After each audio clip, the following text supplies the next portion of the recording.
vamos a hablar de una de las patologías reumatológicas más frecuentes en niños. En realidad es un grupo de enfermedades que afectan a la edad pediátrica. Este es el contenido de la clase del día de hoy. Y cuando nosotros hablamos de artritis idiopática juvenil, como bien les había anticipado, es un término que agrupa a todas las artritis inflamatorias que inician en menores de 16 años de causa desconocida y que dura aparentemente más de 6 semanas aproximadamente. Es la enfermedad reumática crónica más común en la población pediátrica y también representa una importante causa de morbilidad infantil. La uveitis es una complicación extraarticular, es la más frecuente en artritis idiopática juvenil. Y es necesario tenerla en cuenta porque generalmente estos pacientes tienen un curso subclínico, o sea, no tienen muchos síntomas, pero pueden ir teniendo daño a nivel ocular. En cuanto a la epidemiología, la prevalencia global es bien baja, es de 0.7 a 4.01 por cada 1000 niños a nivel global. La incidencia global, si tomamos todas las categorías, las 7 categorías que implican, es 1 en cada 1000 niños. Y la forma oligoarticular, que es la forma más frecuente, generalmente tiene una incidencia de 1 en 10.000 niños. La forma poliarticular con factor reumatoide negativo tiene una incidencia de 1.4 por cada 100.000 niños, y la poliarticular con factor reumatoide positivo, que es la equivalente a la artritis reumatoide en adultos, tiene una incidencia de 0.7 a 0. De 0.3 a 0.7 por cada 100.000 niños. En cuanto al sexo, es mucho más frecuente en el sexo femenino con respecto al sexo masculino. Bueno, este es otro cuadrito en el cual vemos que la frecuencia, la forma clínica más frecuente es la oligoarticular, que predominantemente es en el sexo femenino, a excepción de de la artritis asociada a entesitis. Esa es mucho más frecuente en el sexo masculino y en las demás predomina el sexo femenino. Bueno, esto de acuerdo a la edad de aparición, hay un cuadrito más interesante en el cual vamos a revisarlo. En cuanto a la etiopatogenia, bueno, la causa va a variar de acuerdo al tipo de artritis idiopática. Se las ha dividido en 3 grupos, en 3 grandes grupos, según la inmunidad. Por ejemplo, la artritis idiopática juvenil, la tipo sistémica, en ella interviene sobre todo la inmunidad innata. Los fagocitos son las principales células que están implicadas en la fisiopatogenia. El mecanismo es una activación anómala de estos fagocitos y hay unos mediadores como la interleuquina 1, la interleuquina 6, la interleuquina 18 y las proteínas S100. De todas estas interleuquinas, la que toma gran protagonismo es la interleuquina 6. Recordar que cuando hablamos de artritis reumatoide hablábamos del tocilizumab, que era un anticuerpo monoclonal contra la interleuquina 6. Entonces, el tocilizumab también es un medicamento que se usa en artritis idiopática sistémica, porque si revisamos la fisiopatogenia, hay intervención de la interleuquina 6, ¿no? Y si lo bloqueamos, podemos controlar la enfermedad. ¿Tiene asociación genética? No, no hay asociación genética con genes del HLA. Tiene alguna asociación con polimorfismo en genes contra la interleuquina 6 y del factor de inhibición del macrófago. Pero genes HLA no tiene asociación. El otro gran grupo engloba tanto a la artritis idiopática juvenil del tipo oligoarticular y poliarticular. Entender que la poliarticular a su vez se subdivide en factor reumatoide negativo y factor reumatoide positivo. Estas dos grandes entidades están mediadas por inmunidad adaptativa, en la cual los linfocitos TCD4 son las principales células eh, que participan en el mecanismo de estas. ¿Cuál es el mecanismo? El desequilibrio entre las células T helper 1 y las T helper 17 y las células T reguladoras, y también hay un fallo a la tolerancia de autoantígenos. Hay algunos mediadores como la interleuquina 17 y el interferón gamma que participan en estas dos formas. Asociación genética, estos sí tienen, sobre todo la forma oligoarticular se asocia al HLA-A2 y la forma poliarticular con factor reumatoide negativo se asocia al HLA-DRB1. La forma poliarticular con factor reumatoide positivo se asocia al HLA-DR4. Y por último, la forma de la artritis idiopática juvenil, la artritis relacionada a entesitis o la artritis psoriásica. En estas interviene también la inmunidad adaptativa. Los linfocitos CD8 son los que juegan un rol principal y el mecanismo es la activación de estos linfocitos CD8. El mediador es el factor de necrosis tumoral alfa y se asocian sobre todo al genes del HLA-B27, sobre todo la artritis asociada a entesitis, y hay alguna asociación también con algunos polimorfismos del gen del receptor de la interleuquina 23.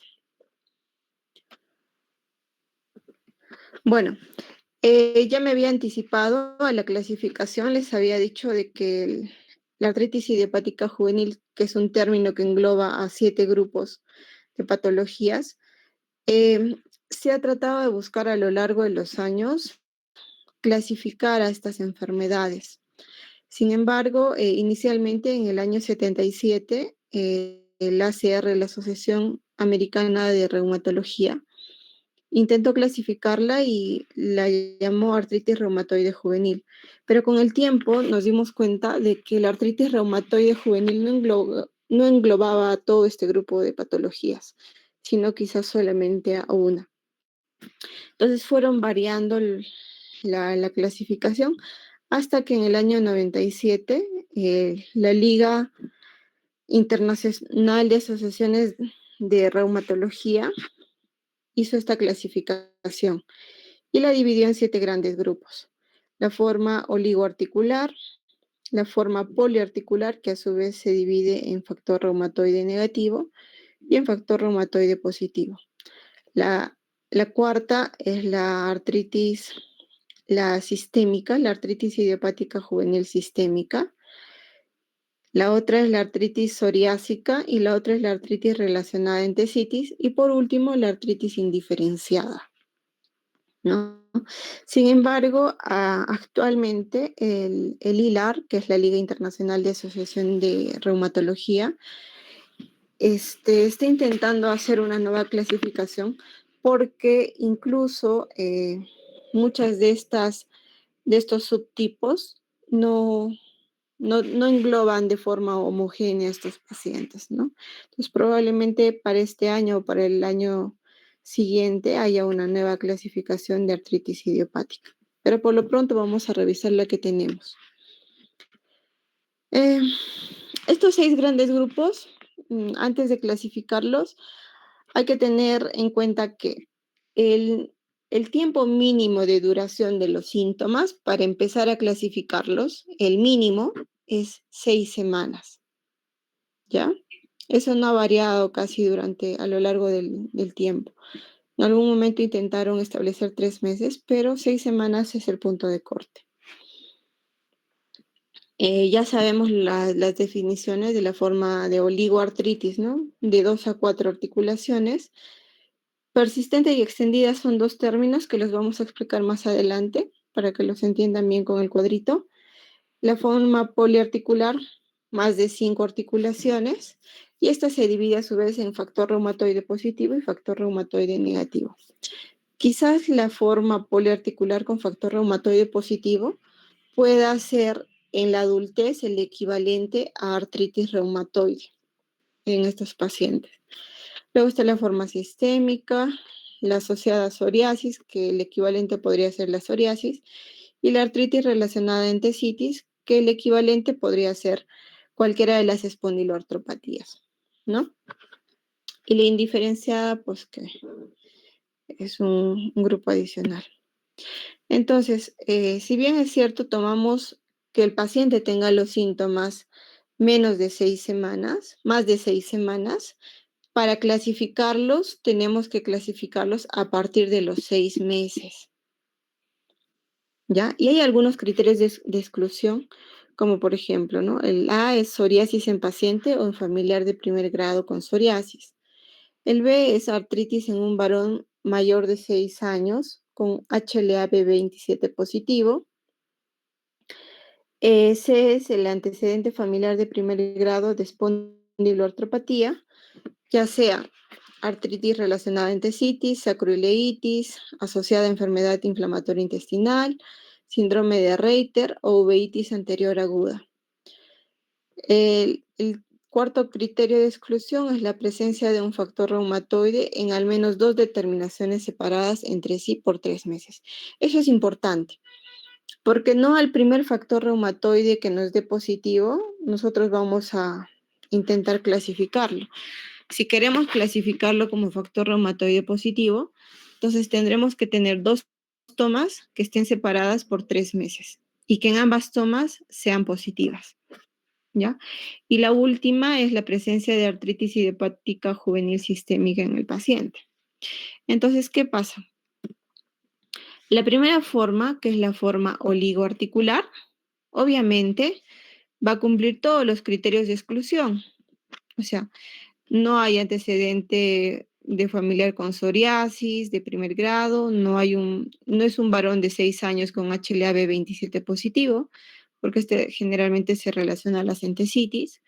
No tiene antecedentes familiar de primer grado de estas espondiloartropatías, no tiene factor reumatoide positivo y tampoco tiene artritis idiopática juvenil sistémica, ¿no? Entonces, cumple todos los criterios de exclusión. Habíamos dicho que es la más frecuente, el 50% de los niños hacen esta variedad oligoarticular. La edad de comienzo es importante, puede empezar en la primera infancia y tiene un pico entre los 2 y los 4 años. Predomina el sexo femenino y algo particular, bueno, habíamos dicho que la forma oligoarticular va a haber compromiso de 2 a 4 articulaciones únicamente, ¿no? Y habitualmente pueden debutar con una monoartritis de rodilla, sobre todo en la infancia, ¿no? O en edad preescolar. Y lo particular es que a veces estos pacientes tienen un ANA positivo en un 50 a 70%. Habíamos dicho de que aparte de que es la que es más frecuente, es la que mejor pronóstico tiene. Y lo otro importante a saber es que el tener ANA positivo en un paciente que tiene la variedad oligoarticular tiene chance de desarrollar uveitis. Y la uveitis, como les había dicho, puede ser una complicación extraarticular de forma subclínica. Entonces requiere que en este tipo de pacientes que tengan sobre todo ANA positivo, tengamos que hacer un chequeo oftalmológico con la lámpara de hendidura para descartar uveitis, ¿no? En estos niños. La otra forma es la forma poliarticular. La otra es la forma poliarticular con factor reumatoide negativo y positivo, ¿no? En la que es factor reumatoide negativo, esa también cumple todos los criterios de exclusión. En frecuencia es la segunda en frecuencia, un 20%, tiene 2 picos de inicio. Una en la primera infancia, entre los 2 y 4 años, y la segunda entre los 6 y los 12 años. Predomina en el sexo femenino. Estos pacientes también podrían tener un ANA positivo, pero en menor porcentaje, en un 25%. Y como su nombre lo dice, son factor reumatoide negativo, pero tienen la forma poliarticular, compromiso más de 5 articulaciones. Entonces, ¿cuál es la característica típica? Es aquella niña escolar con artritis simétrica, ¿ya? de pequeñas y grandes articulaciones, más de 5 articulaciones que tienen un factor reumatoide negativo. La tercera forma, que es la forma poliarticular con factor reumatoide positivo, esta cumple solo de los criterios A, B, C y E. ¿Por qué no cumple el D? Porque justo el criterio D es la presencia de factor reumatoide, ¿no? Entonces cumple los 4 otros criterios de exclusión y este no, porque es su característica. ¿Qué es lo importante acá? La afectación de la articulación temporomandibular esta es la que se relaciona a la artritis reumatoide en los adultos. Es más frecuente en adolescentes, también predomina en el sexo femenino, es factor reumatoide positivo en el 100% de los pacientes. Y cuando dijimos factor reumatoide positivo, entendamos que son dos determinaciones separadas por 3 meses, ¿no? Ahora, el anti-CCP no es característico de la forma poliarticular, solo puede ser positivo en un 50%. Y la característica típica es aquella adolescente con una artritis también simétrica. Acuérdense que siempre la variedad poliarticular es simétrica, ¿ya? De pequeñas articulaciones de manos y pies y que tienen factor reumatoide positivo. Ya, la siguiente es la forma sistémica. En realidad, esta forma sistémica quizás no debería estar incluida porque, como bien su nombre lo dice, da un compromiso sistémico. Esta tiene una frecuencia del 5 al 15%, se presenta a cualquier edad, no tiene un patrón específico, puede estar presente en ambos sexos. Hay algunos biomarcadores para la sistémica, que es la interleuquina 18, la proteína S100A12 y el MRP814. Las características típicas es aquel escolar. Lo típico es que generalmente son pacientes en edad escolar que tengan artritis, ya sea de una o más articulaciones y fiebre. Eso es lo primordial. Adicionalmente a la artritis y la fiebre, deben cumplir estos criterios de exclusión, el A, el B, el C y el D. El E no, porque el E es que tenga AIJ sistémica, ¿no? Que cumpla los criterios de exclusión A, B, C y D y que además, aparte de la artritis y de la fiebre en picos, esta fiebre debería cumplir o sea, aparte de la artritis y la fiebre, debería cumplir uno o más de estos 4 criterios, que son el exantema evanescente, las adenopatías, serositis y hepatoesplenomegalia. Entonces, uno de estos 4 más fiebre y artritis nos hace criterios de AIJ sistémica. Lo otro es la artritis relacionada con la entesitis. Esa tiene una frecuencia del 10 al 15%. Generalmente está en niños mayores de 6 años. En esta sí cambia la, la presentación en cuanto al sexo. Es mucho más frecuente en el sexo masculino, a diferencia de las otras que habíamos revisado. Algún biomarcador, sí, todas las entesitis por lo general se relacionan con el HLA-B27 positivo hasta en un 85%. ¿Y cuál es la característica típica? Es un niño, adolescente, que tiene, bueno, puede ser escolar o adolescente, que tiene artritis periférica asimétrica, a diferencia de la forma poliarticular. Ese compromiso es asimétrico, asociado a entesitis y HLA-B27 positivo. Cumple los criterios de exclusión A, D y E, y aparte de la artritis o la entesitis, o sea, puede tener, si tiene artritis y entesitis, ya clasifica, pero si tiene artritis o entesitis más 2 de estos 5 criterios, también podría clasificar. Entonces, estos dos o más criterios son el dolor sacroiliaco o el dolor lumbosacro de tipo inflamatorio.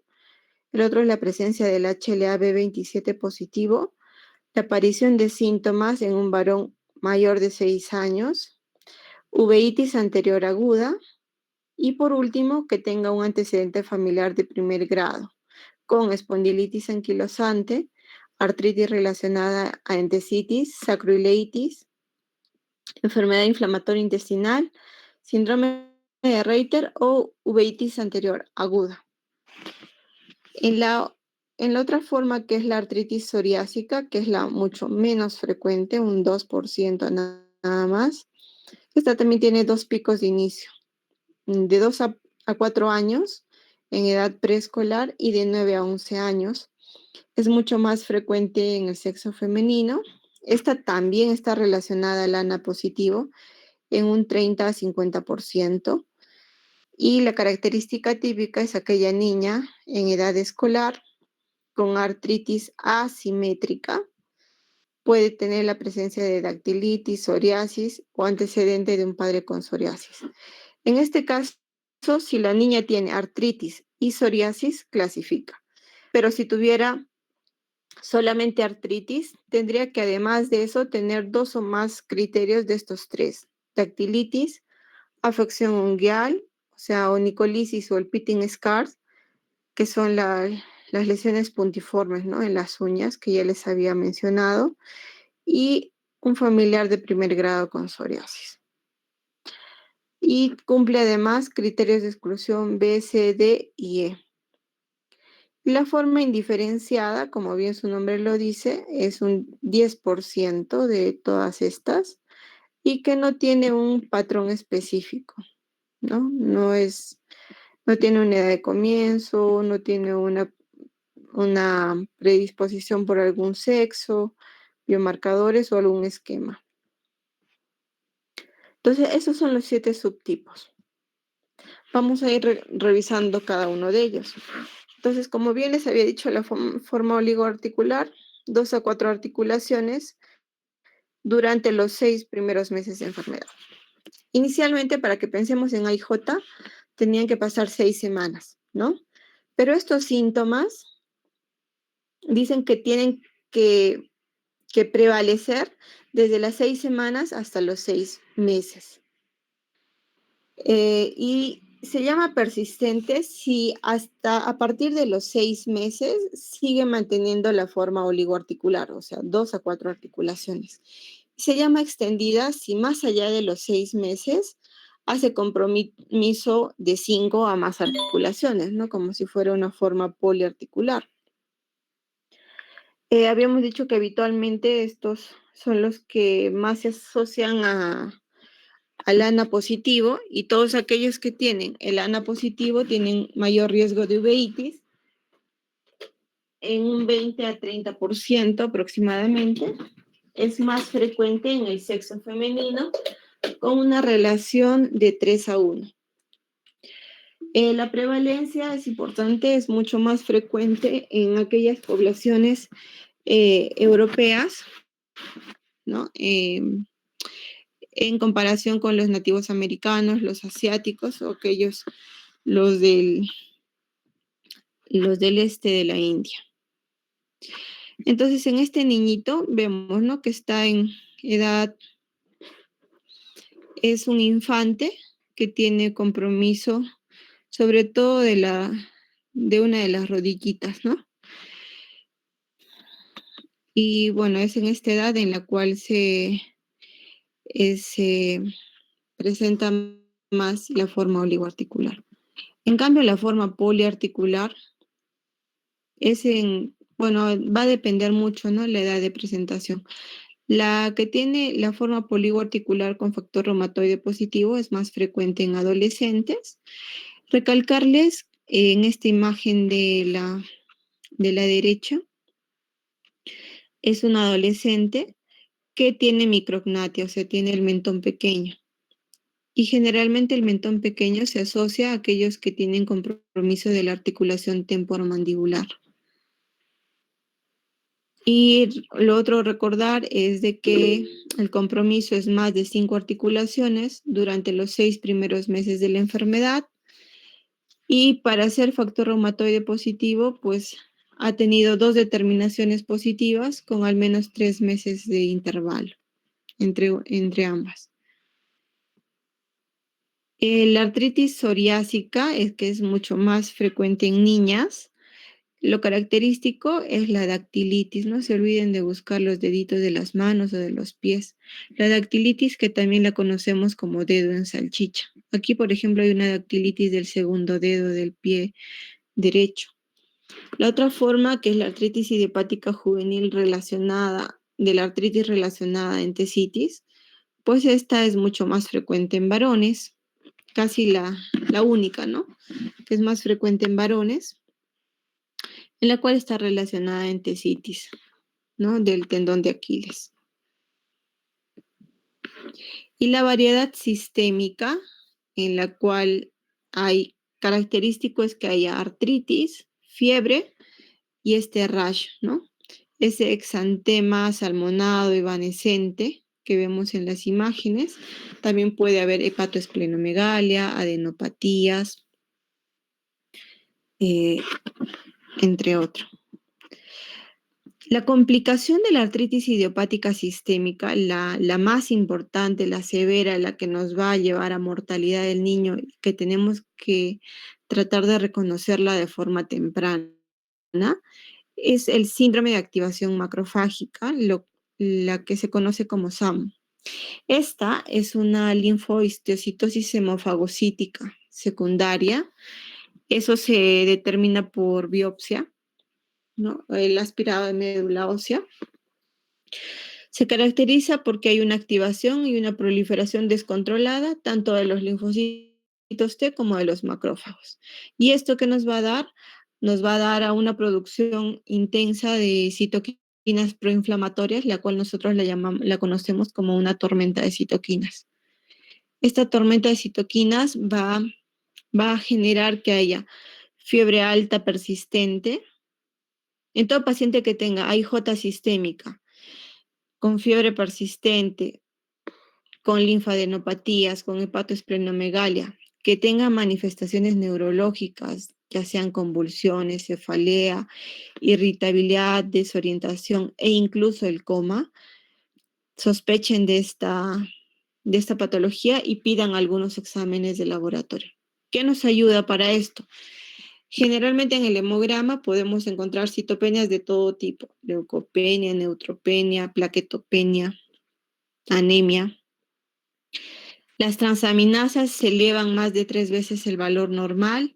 La ferritina también está alta, el DHL alto, luego el dímero D también se eleva a niveles muy altos. Los triglicéridos también se elevan. Y lo importante, hay consumo de fibrinógeno y disminución del BCG. Cuando tengan estas características laboratoriales con esta clínica, sospechen en un síndrome de activación macrofágica, porque esa es una emergencia y sí tenemos que actuar prontamente. Hay algunos exámenes para diagnosticar la artritis idiopática juvenil o algunos de sus subgrupos. Pues en realidad no hay alguno específico. Todos nos van a orientar, pero ninguno es específico. Generalmente el diagnóstico es clínico. Y esto, como su nombre lo dice, son pruebas complementarias. Por ejemplo, el ANA positivo, que habíamos asociado no solo a la forma oligoarticular, también a la forma poliarticular con factor reumatoide negativo, y la artritis psoriásica. En la forma oligoarticular generalmente se asocia a uveitis anterior, del tipo anterior. Entonces, que puede cursar de forma subclínica, como ya les había dicho. Entonces tenemos que hacer un screening oftalmológico en estos pacientes. El ANA positivo puede ser positivo en hasta el 20% de niños sanos, así es que eso tampoco no es que nos haga el diagnóstico, y no es diagnóstico de AIJ. Ojo, estos exámenes son complementarios. El diagnóstico es clínico.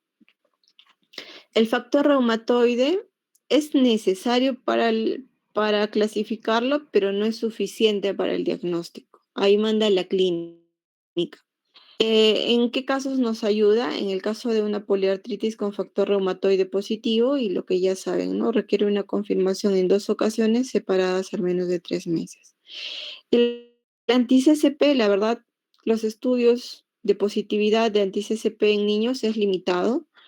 Se presume que si los niños tienen un anti-CCP positivo, podrían hacer una enfermedad severa, así como consideramos en la artritis reumatoide de los adultos, pero no hay estudios que sustenten esto. Las pruebas de diagnóstico, las pruebas de imagen, la radiografía ósea, por ejemplo, nos puede ayudar al inicio para excluir otros diagnósticos, pero no nos sirve para el seguimiento. Ustedes hacen el diagnóstico y la radiografía no les ayuda más.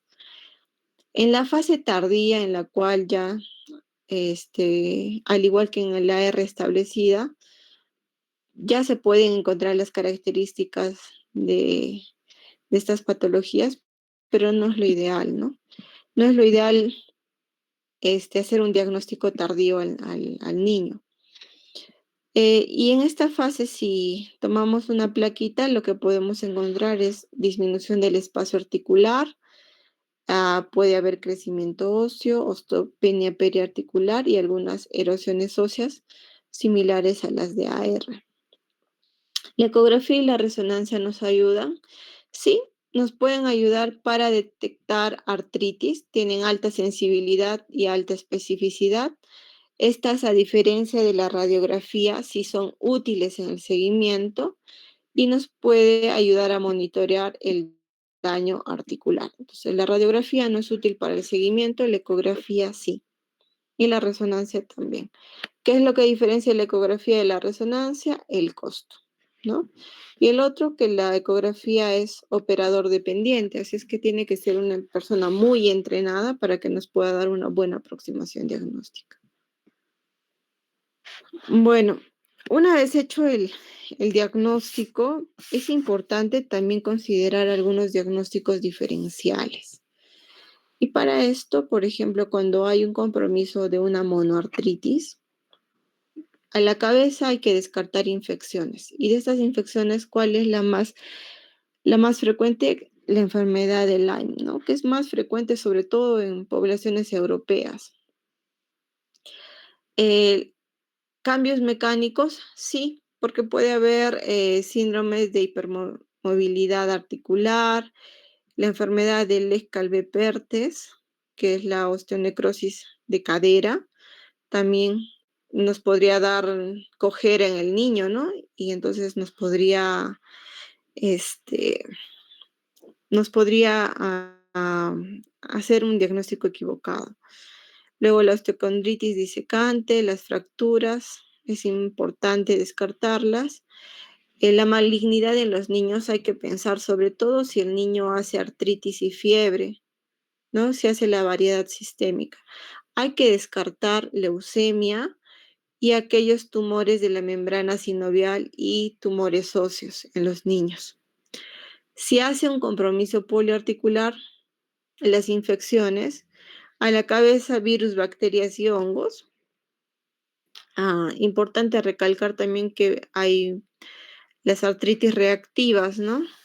Sobre todo infecciones postestreptocócicas, infecciones por Yersinia, postvacunación, entre otros, o la fiebre reumática.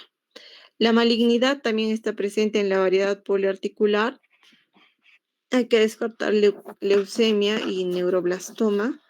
Otras enfermedades, otras conectivopatías, sí, hay que descartar lupus en lupus juvenil, sarcoidosis, dermatomiositis juvenil, vasculitis, esclerodermia, enfermedad inflamatoria intestinal, psoriasis, síndromes de fiebre periódica, así es de que si te viene un niño con artritis y fiebre, hay que primero descartar las otras causas de fiebre y luego atribuirle a la artritis idiopática juvenil, ¿no? Hay otras, pero poco frecuentes, la enfermedad de Farber y la enfermedad de Fabry. Una vez establecido el diagnóstico, al igual que en artritis reumatoide, nosotros tenemos que ver qué tipo de actividad tiene el paciente. Para eso se han establecido algunos índices de actividad. En la artritis reumatoide habíamos visto que el DAS28 nos ayudaba para ver la actividad.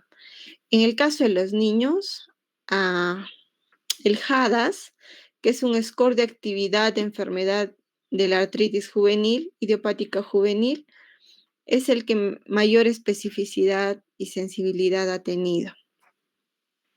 ¿Y qué incluye? La apreciación global del paciente, del médico, la apreciación global del familiar o del niño si es adolescente, ¿no? Si nos puede especificar. Eso en una escala del 0 al 10. El conteo articular de articulaciones tumefactas. Y este JADA se llama 71, 27 o 0, dependiendo el número de articulaciones que quieres contar. Habitualmente contar 71 articulaciones es poco práctico. Generalmente usamos el JADAS 27, que cuenta 27 articulaciones. ¿Ya? ¿Y cómo se realiza? Entonces, habíamos dicho que primero vamos a hacer el JADAS 27. Vamos a establecer la apreciación global del evaluador, o sea, del médico, en una escala del 0 al 10, entendiendo que 0 es muy bien y 10 es muy mal, ¿no? 5 es intermedio. Y le da una puntuación. Lo mismo se le pide al padre o al paciente, en caso sea adolescente, se le pregunta cómo le ha afectado la artritis para sus actividades de la vida diaria en la última semana. Entonces también él establecerá, ¿no? Si es 0, 5, 10 o entre 0 y 10, entendiendo que 0 es muy bien y 10 es muy mal. Luego de las apreciaciones globales, tenemos que hacer el conteo articular de las 27 articulaciones y el valor del BCG. Se puede usar esta escala visual del dolor también para que el paciente pueda ubicarse, ¿no? Donde cree que puede estar. Y el DAS 28 eran 28 articulaciones, ¿no? Pero el JADAS 27 no incluye las mismas articulaciones del DAS 28. ¿Cuáles incluye? Este homúnculo, el primero es de las 71 articulaciones que deberíamos evaluar. Les dije que era poco práctico, así es de que usamos el JADAS 27. Entonces, este hace el conteo de las 10 de las interfalángicas proximales. En cuanto a las metacarpofalángicas, solo considera de la primera a la tercera metacarpofalángica. La cuarta y la quinta no las considera. Luego incluyen las muñecas, los codos, la región cervical, cosa que no incluía el DAS 28. Aquí, ¿qué otra característica, qué otra diferencia con el DAS 28? No incluyen hombros, pero sí tobillos, ¿ya? Incluyen caderas, rodillas y tobillos. Entonces, si contamos todas, hacen un total de 27 articulaciones. ¿Que tienen que aprenderse la fórmula? No, hay una aplicación que es el REUMAP y ahí está para solamente introducir los datos. Primero hay que especificar si el compromiso articular es oligo o poliarticular. Luego, en una escala del 0 al 10, la evaluación global del médico, en este caso puse como ejemplo 3, y en la del padre o el paciente, 4. El conteo de las articulaciones, bueno, según la simulación fueron 8 y tenía un BCG alto en 25. Con todos estos valores, esta aplicación te bota un índice, ¿no? Acá sale 15.5. Y eso es si vemos las tablas, nos indica de alta actividad. Sobre todo para el JADAS 27, la alta actividad es con una puntuación mayor a 4.2. Y según esto, el paciente tenía 15.5. Entonces, obviamente está con una alta actividad. ¿Y para qué nos sirve la actividad? Nos sirve para tomar decisiones, para ver qué tratamiento estamos usando, si es efectivo o no es efectivo. Para eso son los índices de actividad. ¿Se entendió, verdad? ¿Está claro? ¿Tienen alguna duda? Las metacarpofalángicas, dijo doctora, 4 del 1 al 4. Del primero al tercero, acá como ves en la imagen, todo lo que está en plomo. Primero, segundo y tercero.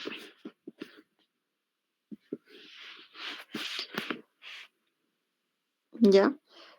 Ok. Cuando evaluamos el HADAS es para ver actividad, pero hay otros scores también. Por ejemplo, es para ver la capacidad funcional. Eso es importante porque como lo, bueno, es importante para los niños, los adultos, para todos, porque esto nos habla de cuánto nos puede limitar la enfermedad. Habíamos dicho que la artritis reumatoide era una enfermedad altamente discapacitante.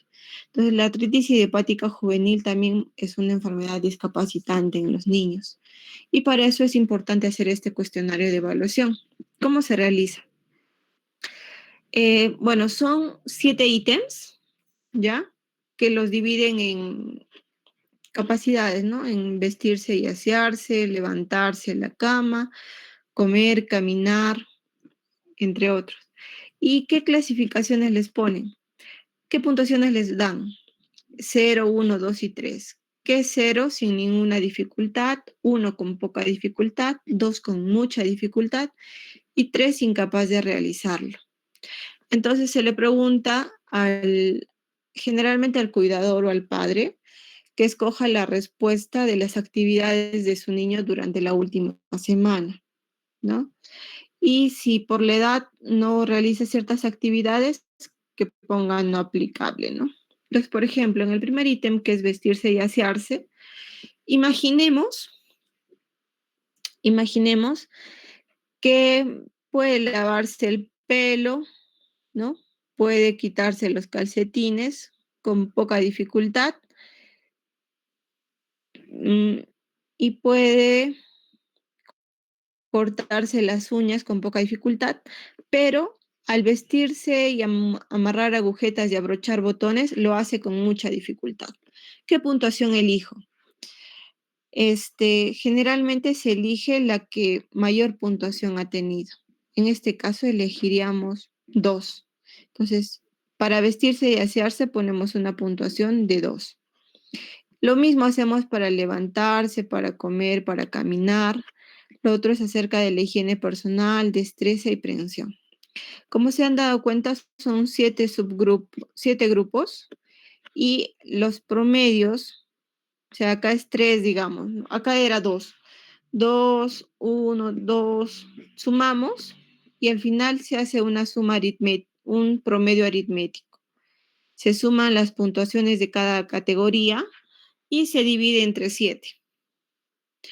Entonces, ese número te puede salir entre 0 o 3. 0 quiere decir que no hay ninguna discapacidad y 3, discapacidad máxima. Eso también nos ayuda a orientar nuestro tratamiento, ¿no? Cuánto está mejorando la enfermedad y afectando a su vida diaria. Bueno, una vez establecido las capacidades y todo eso, tenemos que decidir un tratamiento. El tratamiento, hay un esquema que se llama Treat to Target. Este término lo usamos desde el 2010 y significa tratar el objetivo. Entonces, ¿qué significa esto? Que el tratamiento tiene que ser individualizado. ¿Y cuál es el objetivo? Al igual que en AR, remisión clínica, ¿no? Y para eso hay que hacer el HADAS, para buscar que esté en inactividad o en remisión, o sea, menos de 1. O, por último, tener una actividad baja, ¿no? Entonces, para eso nos va a ayudar el HADAS.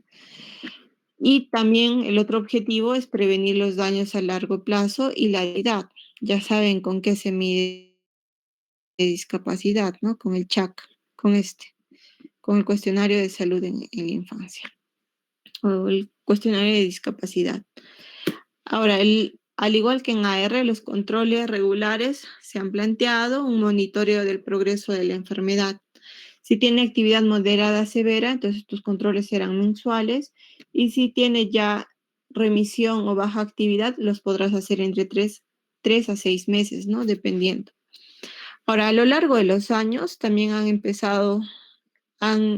habido la aparición de los fármacos, pero en los niños no están autorizados todos, solamente los que están en verde. ¿Ya? El metrotexate, la sulfasalazina, por ejemplo, el leflunomida no está autorizado en niños, infliximab tampoco. De los biológicos, etanercept, adalimumab, tocilizumab, canakinumab, abatacept, y esos básicamente. Acá, todos los en verde. Y algunos tienen algunas indicaciones específicas, ¿no? Por ejemplo, tocilizumab, que es el anticuerpo monoclonal contra la interleuquina 6, está sobre todo indicado en AIJ y en el AIJ sistémica y en el AIJ poliarticular. En el caso de etanercept, por ejemplo, está indicado en la mayor parte.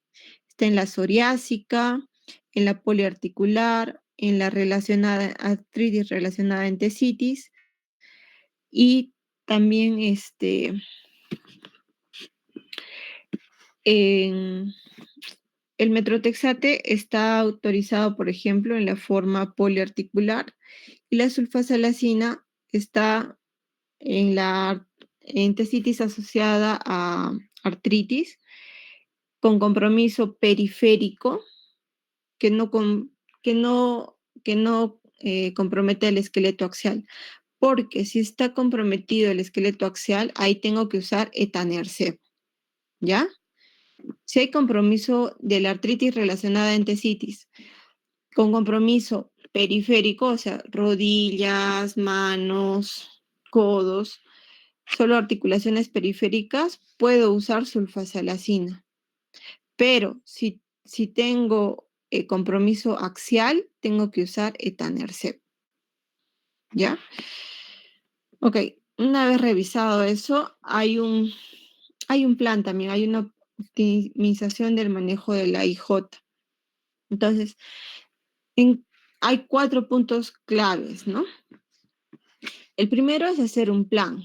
Primero tengo que implementar mi protocolo Treat to Target, que es tratar el objetivo, tratar de ir a remisión, ¿no es cierto? Entonces, tengo que primero tratar de llevar a remisión, considerar la terapia agresiva en los casos que sean indicados. Por ejemplo, si hay compromiso axial, no voy a esperar usar sulfasalazina y tengo que usar de una vez, tengo que usar biológicos. Luego de establecer el plan, tengo que realizar, y para eso necesito hacer una medición de la actividad de la enfermedad, y para eso que tienen que usar el HADAS, ¿no? Para ir viendo cada cierto tiempo cómo está evolucionando la actividad. Luego en el estudio, también ahí tengo que tratar de descartar otras causas, otras enfermedades autoinmunes, ver si hay toxicidad de fármacos, establecer otras comorbilidades, ¿no? Y entonces ahí tengo que hacer monitoreo. Y el cuarto punto es actuar. En actuar es de que en base a las guías de tratamiento tengo que elegir el mejor tratamiento para el paciente, en base a las guías. Estos objetivos de tratamiento, ya habíamos hablado, ¿no? De la remisión clínica. Y cuando hablamos de remisión clínica, cuando la enfermedad está inactiva, o sea, tiene un HADAS 27 menos de 1, por más de 6 meses con el tratamiento. Ahí recién hablo de remisión clínica. Pero si hablo de remisión clínica y sin medicación, cuando tiene inactividad de la enfermedad por más de 12 meses luego de la terapia. Luego, ya saben, ¿no? El HADAS 27 menor o igual a 1 es remisión clínica. Y clínicamente algunos signos de que no hay actividad podría ser de que haya artritis, que no haya articulaciones tumefactas, que no haya fiebre, no haya rash, no haya serositis, no haya esplenomegalia o linfadenopatías que se atribuyan a la artritis idiopática juvenil, que no haya uveitis, también es un signo de inactividad. Luego que los valores de PCR o BCG estén dentro de los límites normales y que tenga una apreciación global del paciente en la escala del 0 al 10, la mejor posible, ¿no? O sea, lo ideal sería 0, pero a veces algunos pacientes consideran que la enfermedad todavía los afecta, ¿no? Como 1 o 2, dependiendo de la escala. Y que tenga una rigidez matutina menor a 15 minutos. Esas son características clínicas que me podrían hablar de una posible remisión, inactividad, ¿no?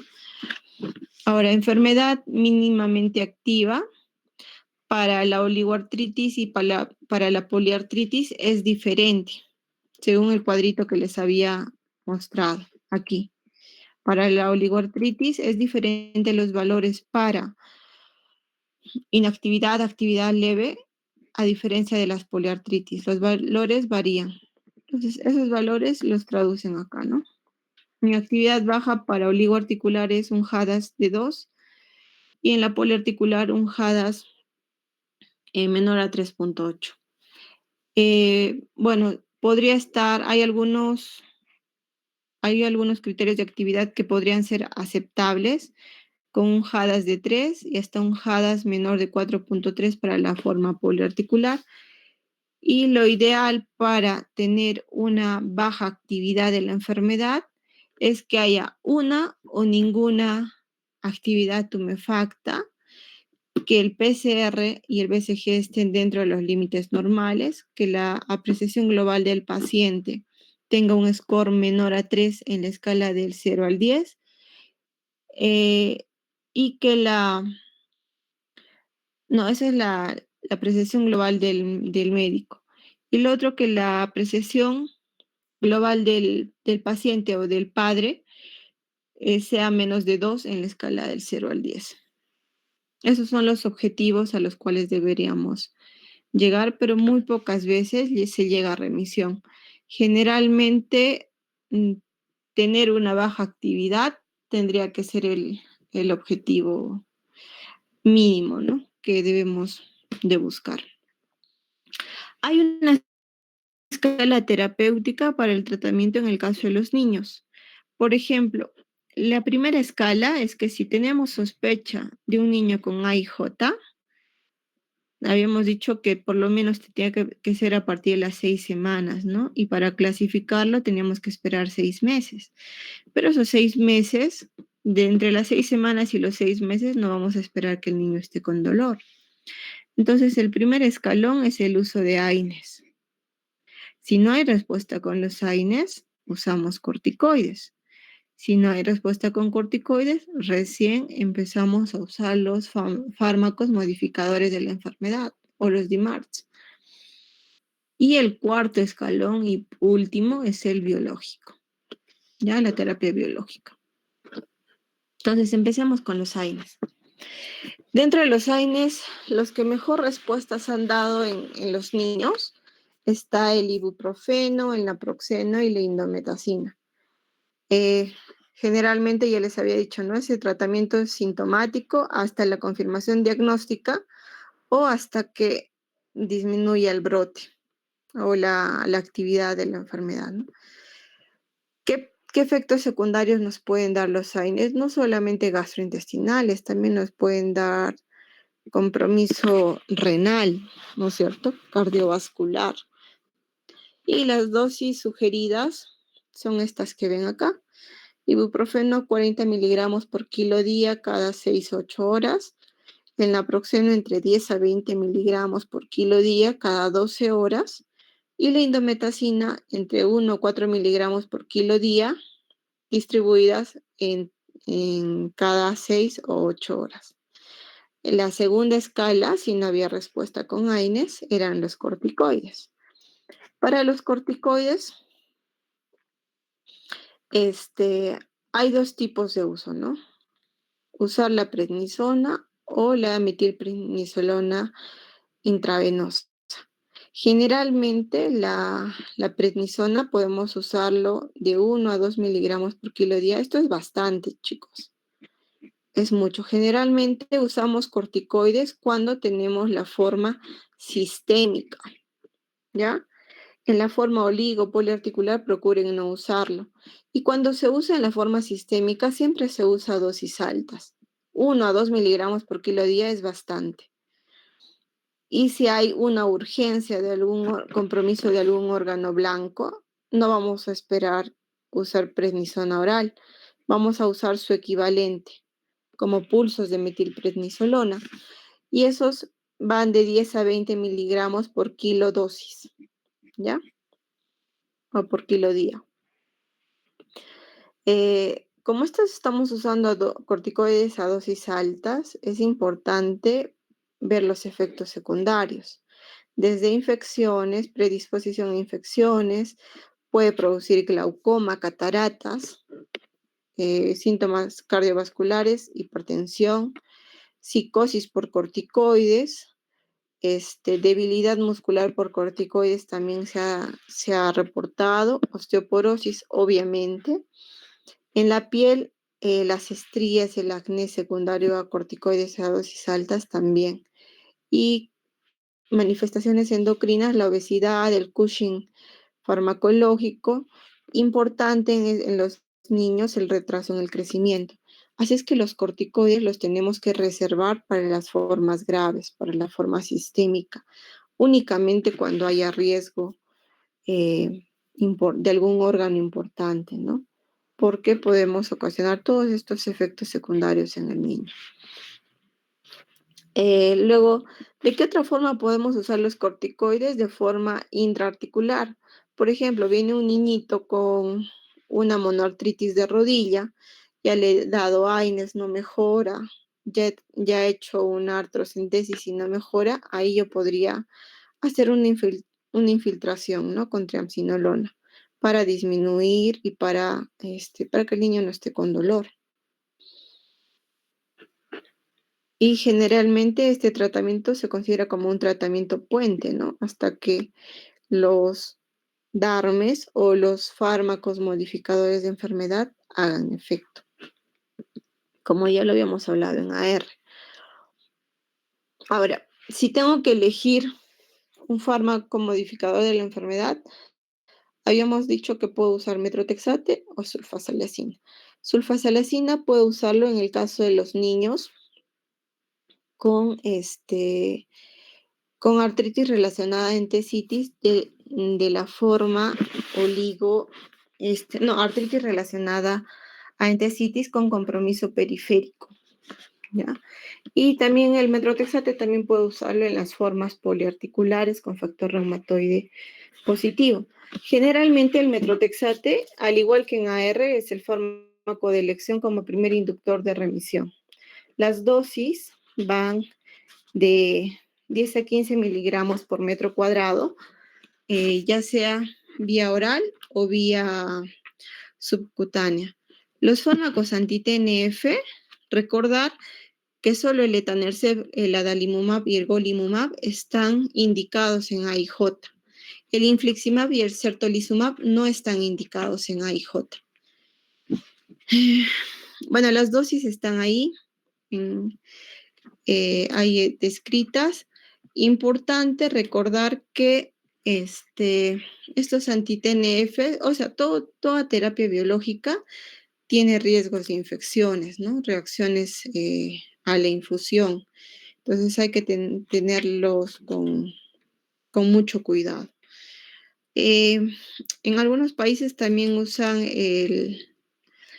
el canakinumab, que es un anti-interleuquina 1, que está sobre todo indicado para la artritis idiopática juvenil de tipo sistémica.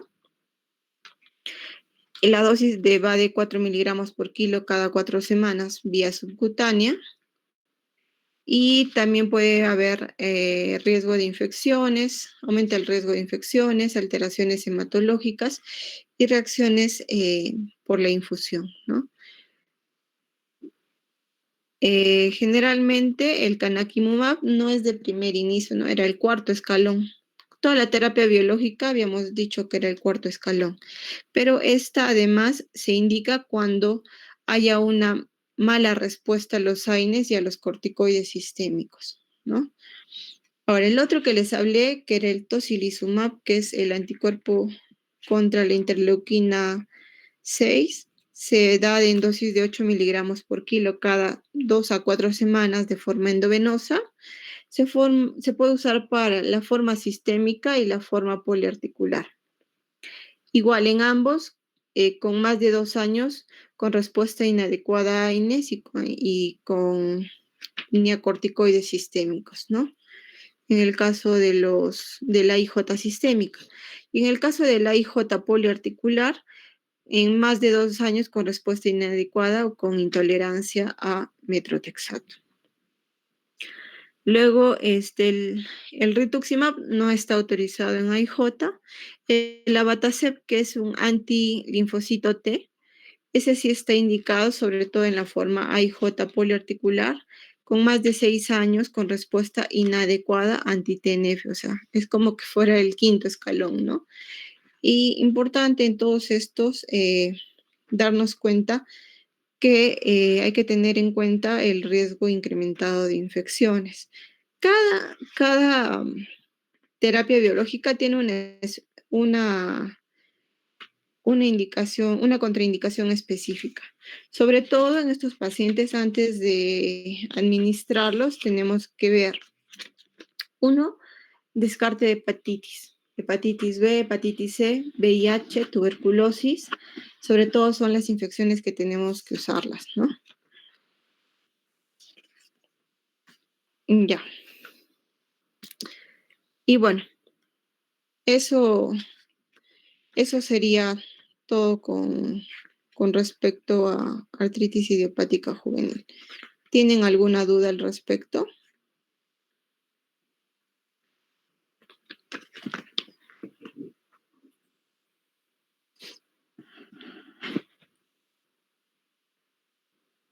¿Tienen alguna duda, doctores? ¿Les ha quedado todo claro?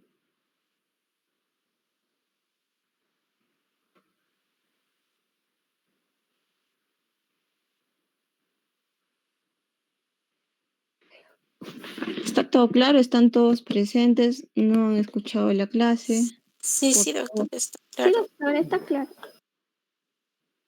Ok, entonces voy a pasar a casos clínicos y entonces voy a esperar la participación de ustedes. Ya si todo está claro.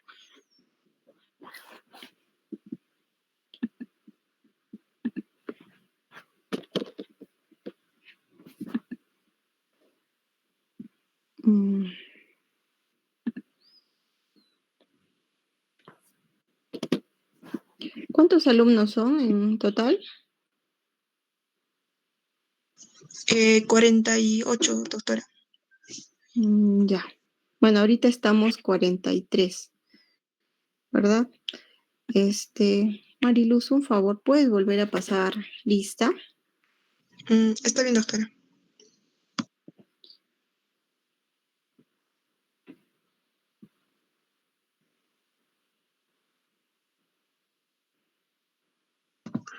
Chicos, voy a volver a llamar la lista. Atentos, por favor. Aguayo González Carmen. Aguilar Tamayo Jordi. Aguirre Vaca Renzo.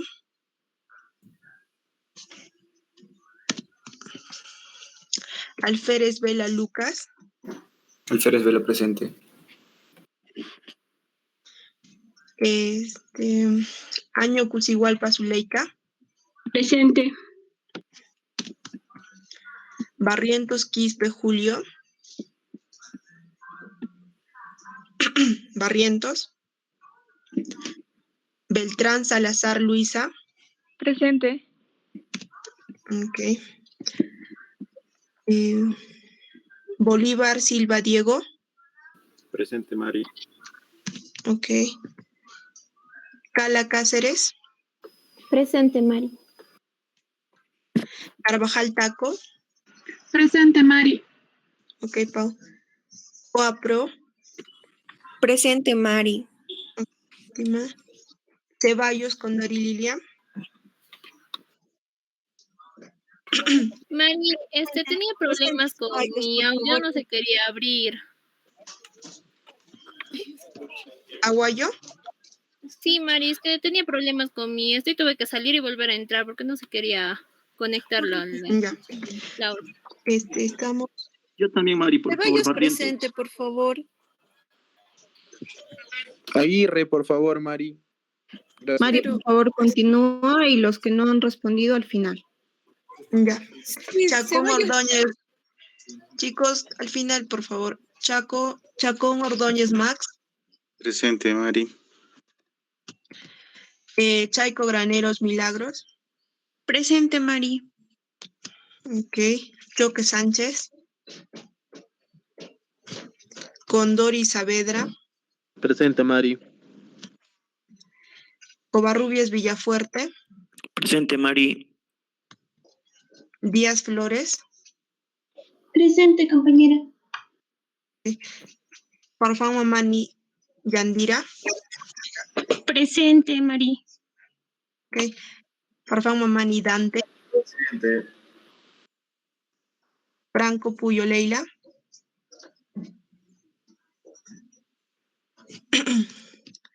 Guzmán Delgado Harold. Presente, Guzmán. Ya. Gualpa Lobón Yamit. Presente, Mari. Guamán Pelaiza Evelyn. Presente. Guamán Zúñiga Heidi. Presente. Jaramillo Castro Yonaiker. Presente. Monterroso Díaz. Presente. Morales Flores. Presente. Naola Corimanya. Presente. Orozco Olarte. Ortiz Tapia. Presente. Alisa Sequeiros. Aniura Sauñe. Presente. Peñalosa Cárdenas. Peñalosa, presente. Ya. Quintanilla Berrios. Presente. Quiros Cutipa. Presente. Salas Villena. Presente. Doctorita, disculpe, no se podía activar en mi micro de la computadora y tuve que entrar con mi teléfono. Serrano Guillén. Presente. Presente. Serrano Tito. Presente. Silva Tauyuco. Presente, Silva. Solís La Villa. Presente. Ok. Tagle Delgado. Presente. Terán Paiva. Presente. Torres Guzmán. Presente. Valenzuela Mujica. Valenzuela. Vázquez Soto. Presente. Cea Salas. Presente.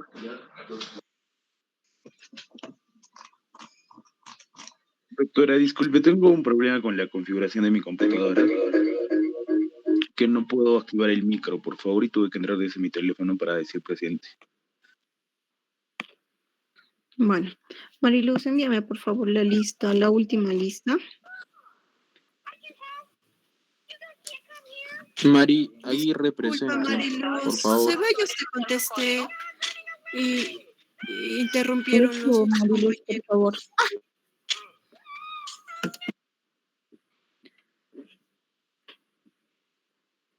¿Ya? Ok, vamos a pasar al caso clínico. Mariluz, ¿me envías por favor la foto? Entonces, que los que no han estado presentes van a participar en el caso clínico ahora.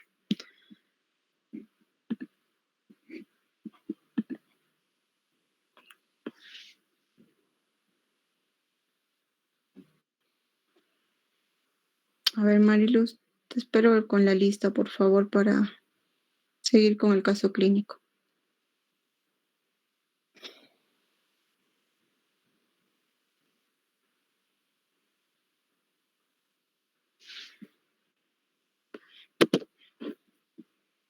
Mariluz.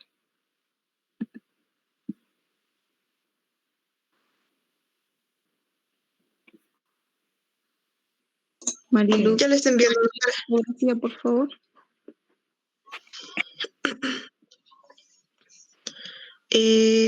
Ya le envié, doctora, ahorita. ¿Le digo? Ok, bueno. Entonces, los que no han estado presentes van a ser los que van a participar. ¿Ok? Ya. Entonces, este es el caso clínico de una niña de 4 años que es llevada a consulta médica porque su madre refiere que la niña ha estado cojeando todas las mañanas alrededor de 1 hora por los últimos 2 meses y que mejora progresivamente a medida que ella camina. Niega tener fiebre o erupciones en la piel. El examen físico revela que es una niña por lo demás sana y activa, pero con una marcha antálgica y edema de la rodilla y el tobillo izquierdo, así como se ve en la imagen. Bueno, al menos de la rodilla. El cuadro hemático, la velocidad de sedimentación, el PCR son normales, el factor reumatoide y el anti-CCP y los estudios para enfermedad de Lyme también son negativos. Y por lo contrario, el anticuerpo antinuclear es positivo en un título de 1/160. ¿Ya? Entonces, a ver, Cristian Aguilar.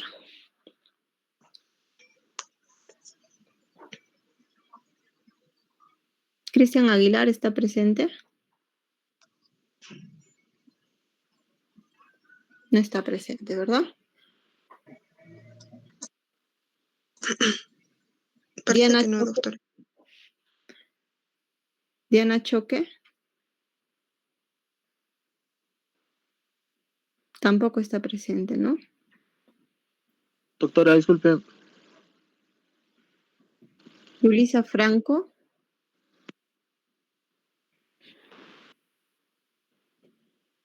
Yulisa Franco. Tampoco está presente.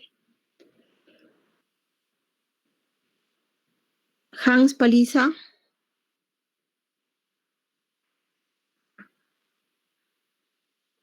Hans Paliza tampoco está presente. Alicia Valenzuela.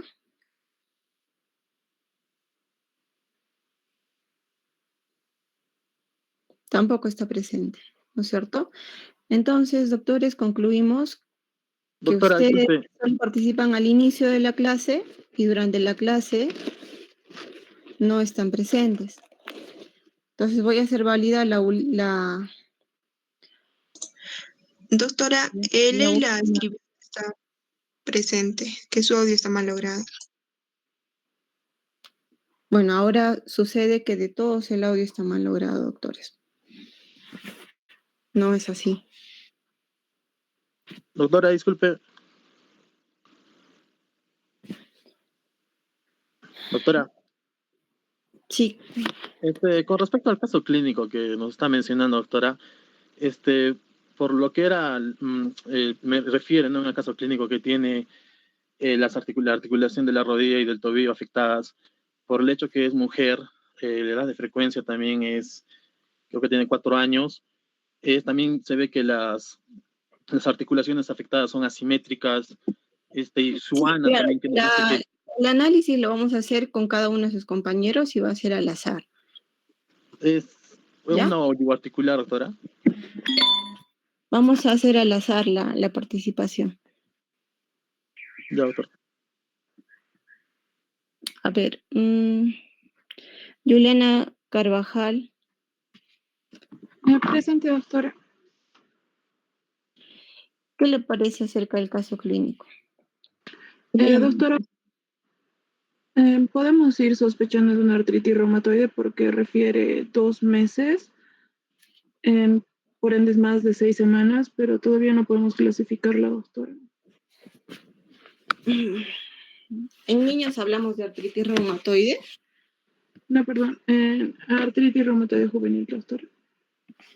No, la artritis reumatoide juvenil es un término antiguo. ¿Cuál es el término? Artritis idiopática juvenil. Artritis idiopática juvenil. A ver, Juan Peñalosa. Presente, doctora.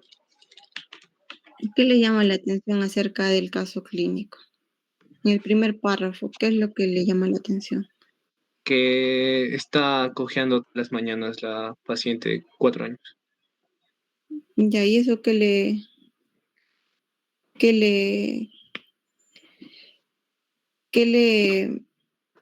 sugiere eso? Que probablemente tenga una afectación articular. ¿De dónde? Según la imagen, en la rodilla, doctora. No solo la imagen, ¿no? Acá dice el caso clínico. Rodilla y tobillo. Sí, perdón, de rodilla y tobillo, doctora. Hans Paliza. Doctor, no se puede. ¿Se me escucha? Sí, se le escucha. Doctor, mi micro está mal. No sé si le puedo responder escribiendo, por favor. Bueno, entonces escríbalo en el chat. ¿Qué es lo otro que le llama la atención? Ya su compañero dijo que le llamaba la atención la cojera. ¿Qué más le llama la atención a usted?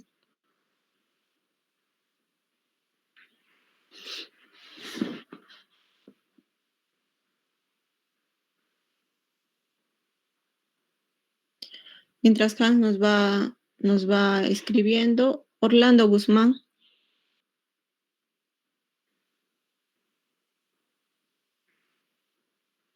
Orlando Guzmán está presente.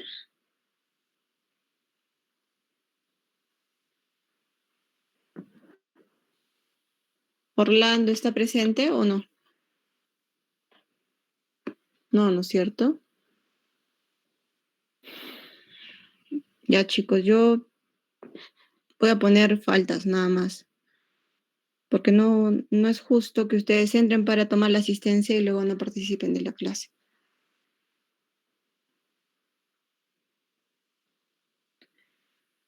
Pablo Sea. Doctora, presente. ¿Qué otra característica le llama la atención sobre el caso? Perdón, doctora, no lo escuché bien. ¿Qué otra característica le llama la atención sobre el caso?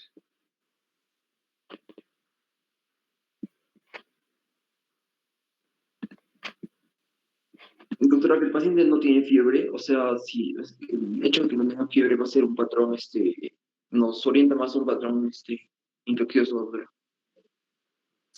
¿Cómo? Perdón, doctora, el hecho de que el paciente no tenga fiebre, o sea, no nos orienta a un patrón infeccioso, nos orienta más a un patrón de tipo mecánico, porque no sería de tipo infeccioso. Pero, ¿quién le ha dicho que la fiebre va con infección? No siempre. Yo les he preguntado, del caso clínico, ¿qué le llama la atención de lo positivo que hay en el caso clínico?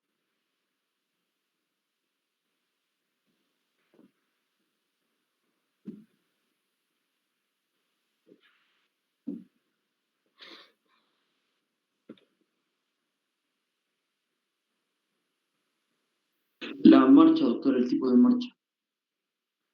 Ya lo dijo su compañero. El edema, doctora. Lo mismo. Tiempo, doctora. Chicos, está hablando Pablo. Y luego cuando les diga alguien quiere, y ahí participamos. Doctora, ¿puedo participar, por favor? A ver, un ratito. Pablo, ¿tienes algo más que acotar? No, nada más, doctora. No se olviden que las participaciones acá también cuentan, ¿eh? Doctora, Ok. ¿puedo participar? A ver, tu nombre para registrar. Salas, Ingrid. Ingrid Salas. Ya. ¿Qué, Sí, qué otra doctora. característica te llama la atención? Aparte de lo que ya mencionaron mis compañeros, es importante que tenemos que resaltar que, por ejemplo, la marcha antárgica y el edema que tiene solo es de un lado, que es del lado izquierdo, lo que nos dice que es asimétrico. Asimétrico. Ya. Otra cosa, doctora, es que, por ejemplo, nos dan los resultados de los Primero en exámenes la clínica. Primero en la clínica y luego pasamos al examen físico y luego pasamos al laboratorio. Ya, doctora. Entonces, bueno, lo que nos dice también en historia clínica, este es oligoarticular, porque acá solo nos mencionan también la rodilla y el tobillo. ¿Ya? Y ¿Algún otro eso, que quiera comentar algo más que le llame la atención? Doctora, ¿se me escucha? Tu nombre. Ana Gabriela Quintanilla. Ya verá, Ana Gabriela. Doctora, otra cosa importante resaltar en lo que es la historia clínica vendría a ser el tiempo de duración de los síntomas que padece la niña. Dice los 2 últimos meses y bueno, dentro de lo que explicó, mencionó que para que pueda tomarse como posibilidad el diagnóstico de una oligoartritis, el tiempo generalmente era de 6 semanas como mínimo. Ya. ¿Y 2 meses sería?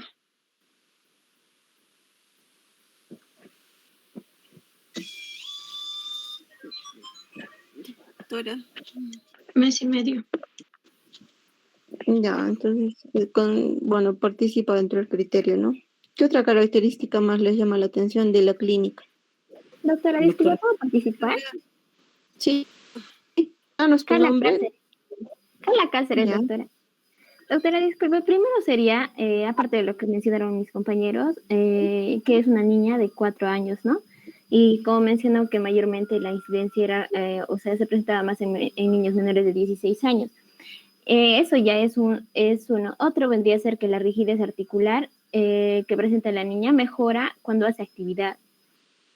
O sea, al caminar.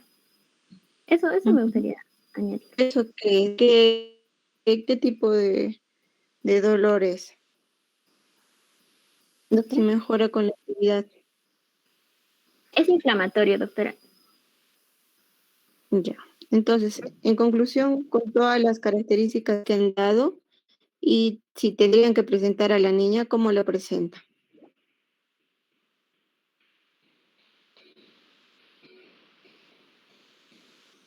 Es una paciente mujer de 4 años, con compromiso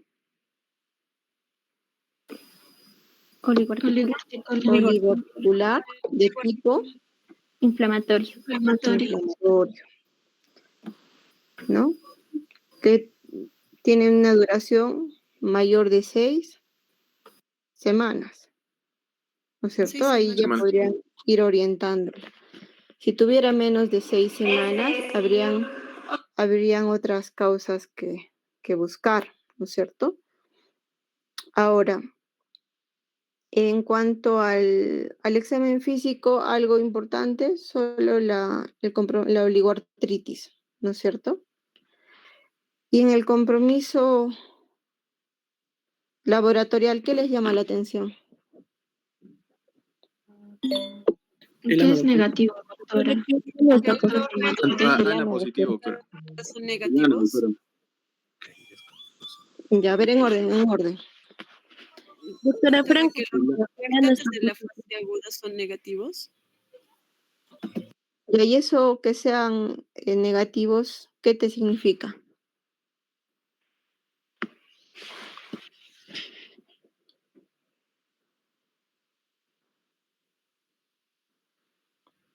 ¿Quién habló del factor reumatoide y el anti-CCP negativo?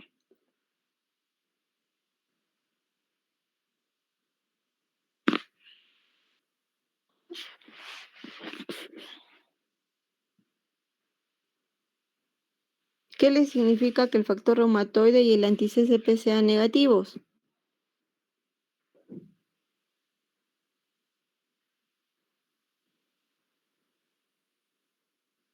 Chicos. Bueno, como no hay voluntarios. Doctora, que en cuanto a los resultados de la PCR y del BSG que son negativos, nos quiere decir que no hay aún, o sea, no hay una actividad inflamatoria actual, o sea, por los resultados. No. No. A ver, acá en algún criterio de clasificación que hemos hablado, ¿interviene el PCR y el BCG? No, doctor. No, doctora, solamente lo mencionó en el caso de lo que era síndrome de activación macrofágica, que era como uno de los criterios laboratoriales. Ya, pero el BCG, ¿cómo está en el macrofágico? Está disminuido. Ya. Bueno, puede estar normal o disminuido, ¿no? Entonces, los marcadores de inflamación acá no nos sirven mucho. Aparte, ¿qué les dije sobre el diagnóstico?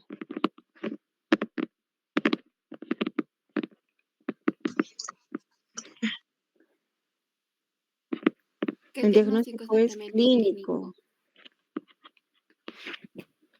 ¿Importa el laboratorio? ¿Importa? No. De cierta forma, sí, No es definitivo. ¿Pero qué significa que el ANA sea positivo? ¿Con qué formas de AIJ se puede relacionar? ¿Qué tiene que ver Con la Poliarticular. la poliarticular también. La Y poliarticular. la psoriática también, doctora. La psoriásica. ¿La poliarticular qué tipo? Factor reumatoide positivo, doctora. No. Negativo. Es negativo, doctora. Negativo. Ya. ¿Y tiene alguna relevancia que sea factor reumatoide negativo y anti-CCP negativo?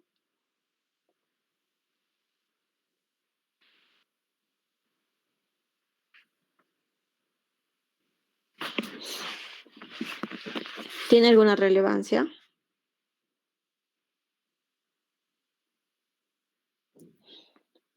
Para la clasificación, doctora. Para la clasificación. ¿Por qué?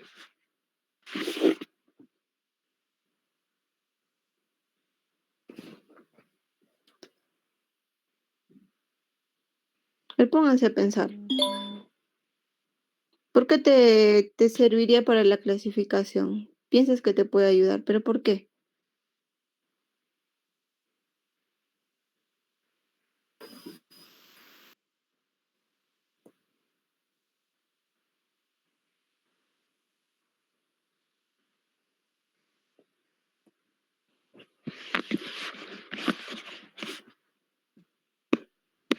A ver, si nadie quiere participar, vamos a ir llamando.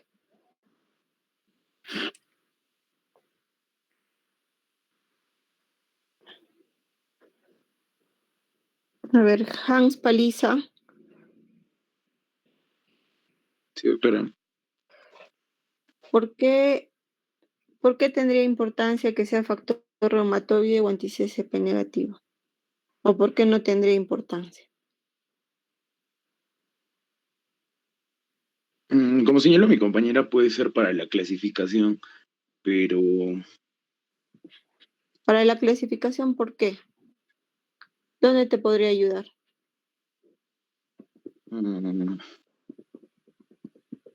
¿Por qué no?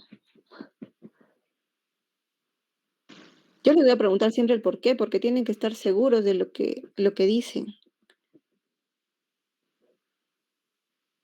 Y si la Doctora, tienen disculpe. clara, van a responder la clara. Mm, sería importante, doctora, el factor reumatoide en este tipo de la articular por el grado de asociación con otra patología como la artritis reumatoide, que es más frecuente en adultos del sexo femenino. O sea, Pero a ver, el factor reumatoide positivo, en qué forma está presente? El poliartritis, doctora. Poliarticular. ¿De qué tipo? Factor reumatoide positivo. ¿Y qué población es la que está dentro de ese grupo? Adolescentes, doctora. ¿Y tu paciente de qué edad es?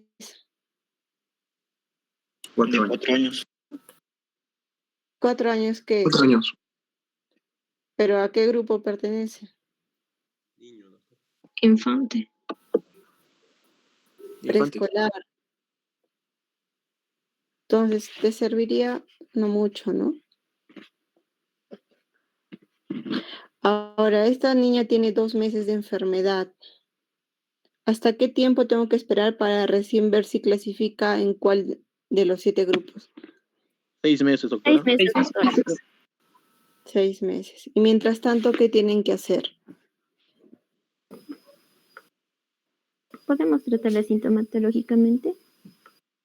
¿Qué le daría, doctora?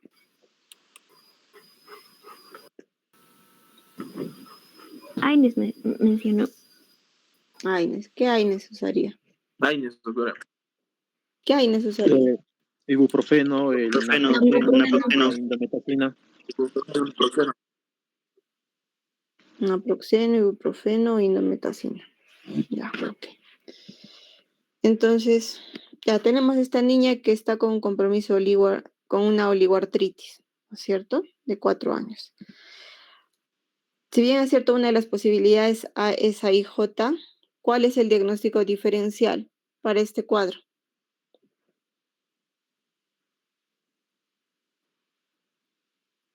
¿Es la única patología en la que van a pensar o en qué más tienen que descartar?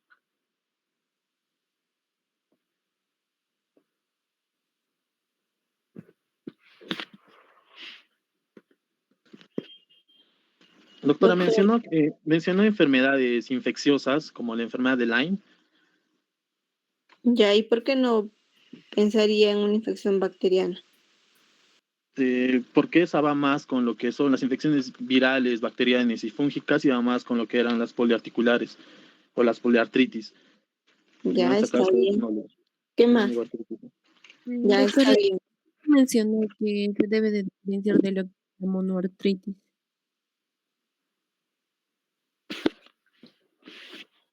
¿Qué otras causas deben descartar? Había enfermedades mecánicas como osteosarcoma, osteocondritis de la cadera, enfermedad de Leclau-Perthes, no recuerdo bien. Ya. Esas eran las causas, ¿no? La cabeza era infecciosos. ¿Qué más? La leucemia, doctora. También tumores.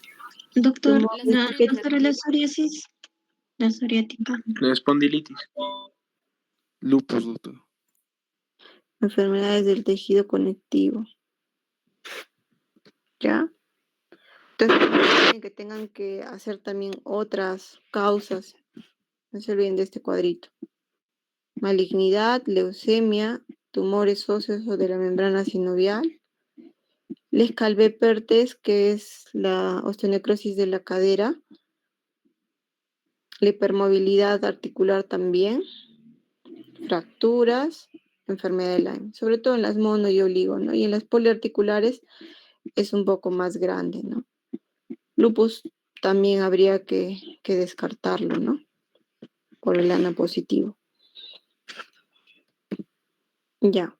¿Qué relevancia clínica tiene encontrar el factor reumatoide y el anti-CCP negativo, al igual que los marcadores inflamatorios normales? Lo que ya les había preguntado. ¿Por qué algunas pruebas inmunológicas no nos ayudan para el diagnóstico? A diferencia de que en los adultos sí.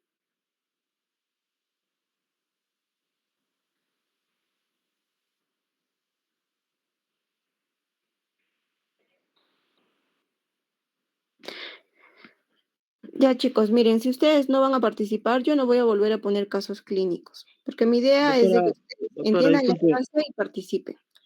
No doctora, disculpe. participan, no voy a poner casos clínicos. ¿Ok? Esto nos podría ayudar, doctora, a medir si es que hay remisión de la enfermedad después del tratamiento. No, si recién vas a hacer el diagnóstico de tu paciente, estás con 2 meses de enfermedad. Claro. Y aparte, el factor reumatoide no es para seguimiento en AR, en adultos tampoco, ni el anti-CCP.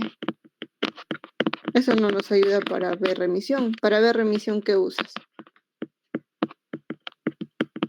El HARAS 27, doctora, que sea menor o igual a 1. Es el índice de actividad, pero estos exámenes no nos ayudan. Para actividad no nos ayuda.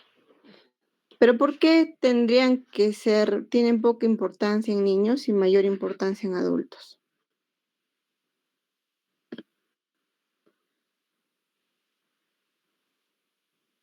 Doctora, ¿podría ser por la asociación genética? ¿Cómo?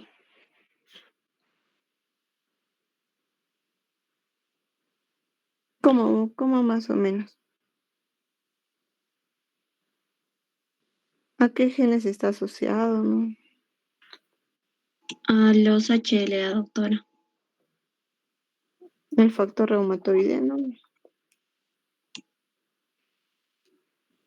Los grupos de las enfermedades, hay algunos que están asociados con el HLA, pero los laboratorios no lo hemos mencionado así. ¿Por qué? Porque estos solamente son poco frecuentes, o sea, son positivos en un grupo muy pequeñito. Y cuando les hablé de la forma poliarticular con factor reumatoide que tenían anti-CCP, no habían estudios que demuestren esa asociación. Además, la frecuencia era muy bajita.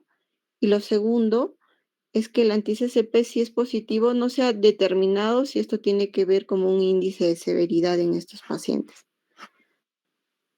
¿Ya? Entonces, como pocos pacientes tenían positividad a estos marcadores, cambiaron el término de artritis reumatoide juvenil, que eso lo tienen que desechar, por artritis idiopática juvenil. Ese término va desde el año 97, o sea, ya bastante antiguo también. Y que incluso actualmente no todos los pacientes encajan bien en estas 7 formas, pero bueno, es lo que tenemos. Ahora, estos pacientes que tienen los anticuerpos positivos, generalmente los que tienen anti-CCP, se presume que el pronóstico sea peor, porque sí es un predictor de daño articular en adultos, pero no se ha determinado en niños. Y lo otro es que usualmente los pacientes que tienen compromiso oligoarticular no tienen estos marcadores positivos, ¿no? Lo que ya les había dicho hace un rato. ¿Cuál es la mayor comorbilidad asociada con AIJ?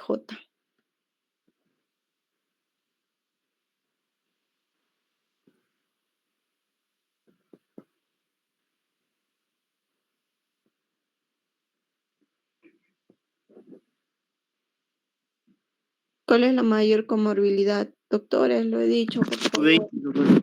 La AIJ sistémico, doctora. El síndrome de activación macrófaga. Ojo rojo. Uveitis. ¿Ya? ¿Y quiénes desarrollan uveitis por lo general?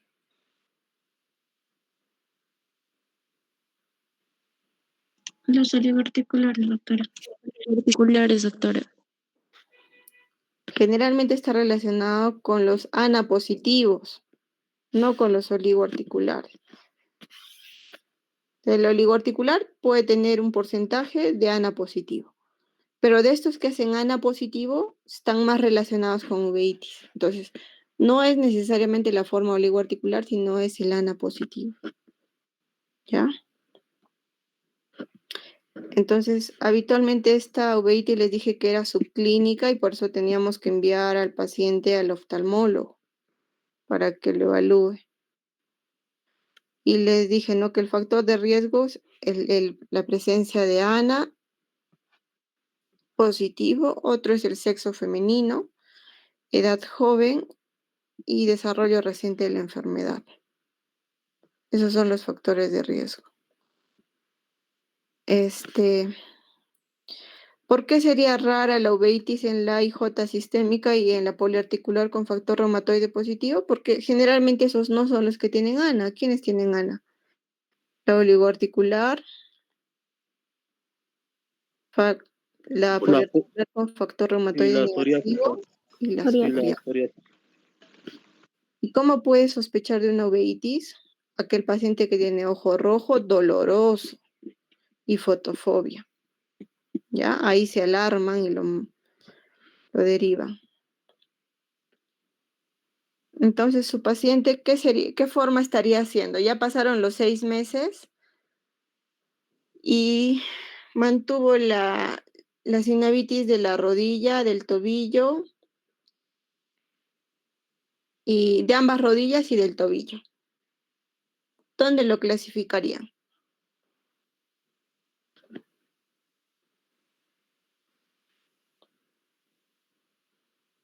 ¿Cuál sería el diagnóstico de su paciente?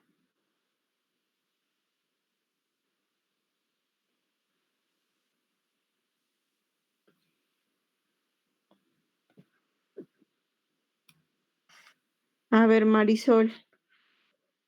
No, Mariluz. ¿Cuál sería el diagnóstico final de tu paciente luego de los 6 meses? El compromiso de 2 rodillas y el tobillo. Bueno, sería oligoarticular, doctora. Siguen siendo de 2 a 4 articulaciones. ¿Qué sería? ¿Persistente o extendida? O extendida.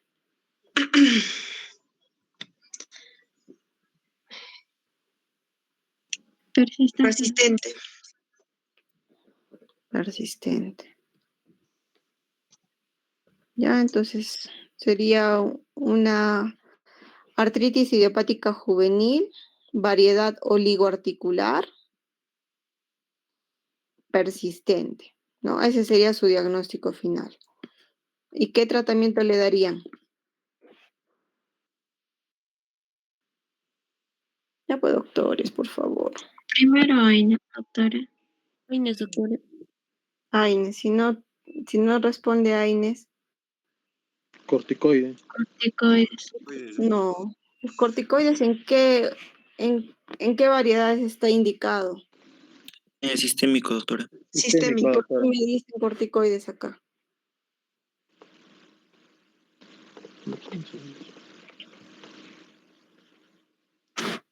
¿Qué más le darían al paciente? El paciente se les muere. ¿Qué más les van a dar? A ver, el paciente está ahí, te pide ayuda. ¿Qué le vas a dar? ¿Te has dado AINES? No hay respuesta a AINES. ¿Qué usas?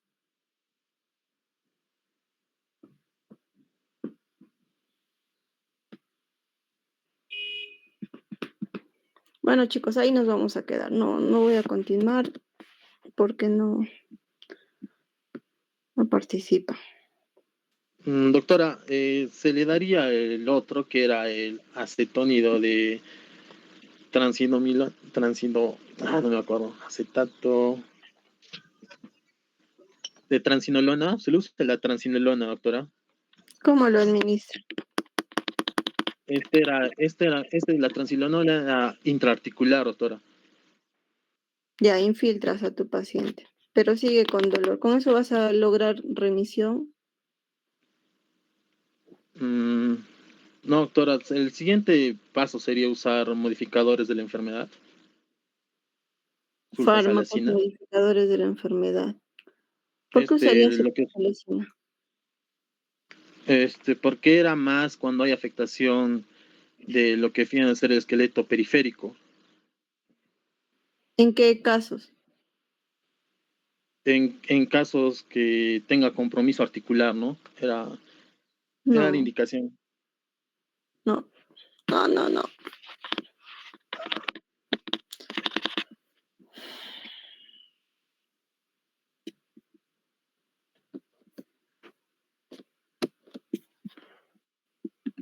No. Ay, chicos, ¿qué vamos a hacer?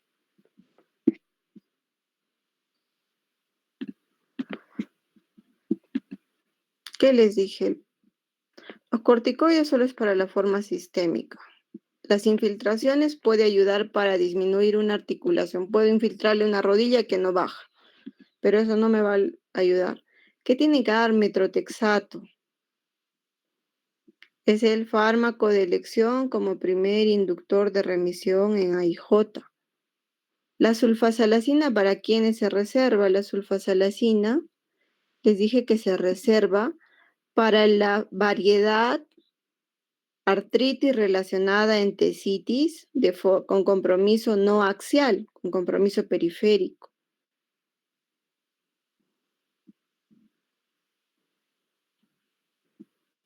¿Ya? ¿Puedes usar también en la oligoarticular? Sí, la puedo usar. ¿En la poliarticular? Sí, la puedo usar. Pero el que debes usar como inicio es el metrotexato. ¿Ya? Y si no responde a metrotexato, ¿qué puedo usar?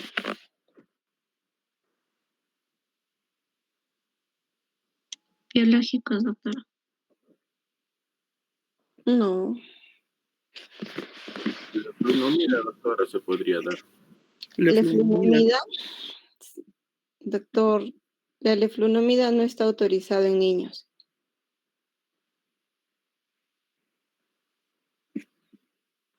Ahí les dije qué medicamentos estaban autorizados en niños.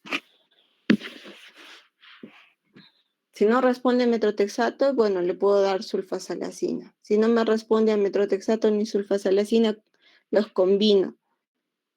Si no me responde a terapia combinada, ahí recién uso biológicos.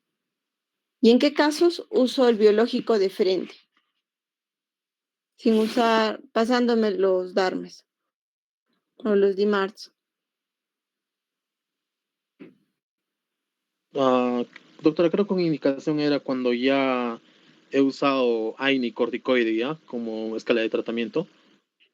No, le estoy En este caso preguntando el cuándo tocilizumab. puedo obviar usar DARMES, DIMARS y de frente uso biológico.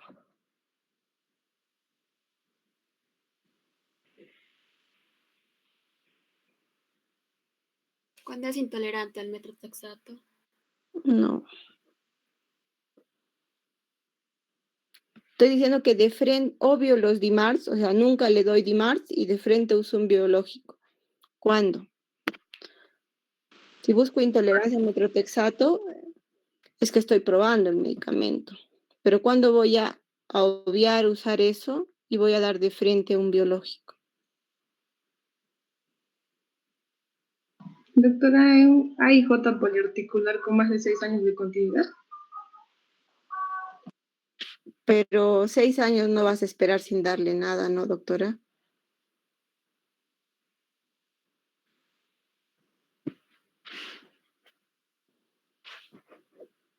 Doctores, si les he dicho.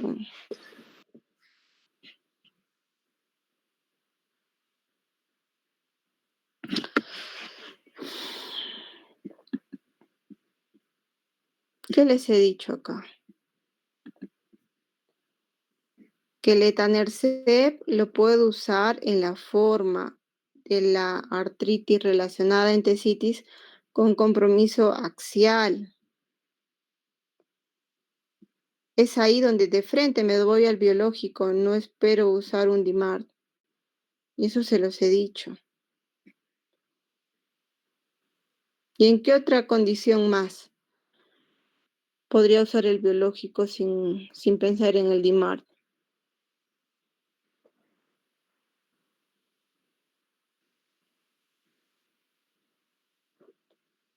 En uveitis. En uveitis uso el adalimumab. ¿Por qué? Porque está en riesgo un órgano vital importante. Ahí uso adalimumab. ¿Y en qué otra condición más? En las AIJ sistémicas, ¿no?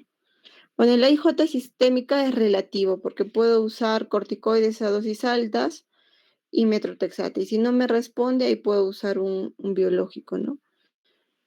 ¿En qué otra? En el síndrome de activación macrofágica, ahí podría usar un biológico de frente, porque si tú no tratas ya a ese paciente, se te muere.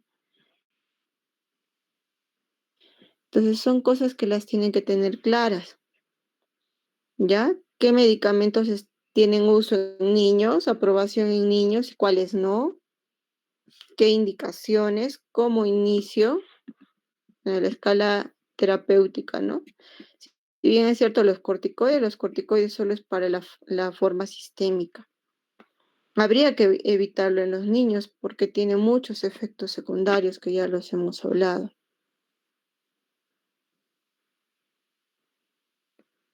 ¿Ya? Y a ver, ¿cómo?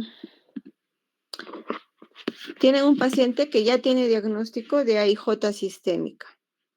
Y viene a la emergencia, tiene fiebre, tiene estas lesiones en la piel, tiene alteración del estado mental, transaminitis y pancitopenia. ¿De qué sospecha?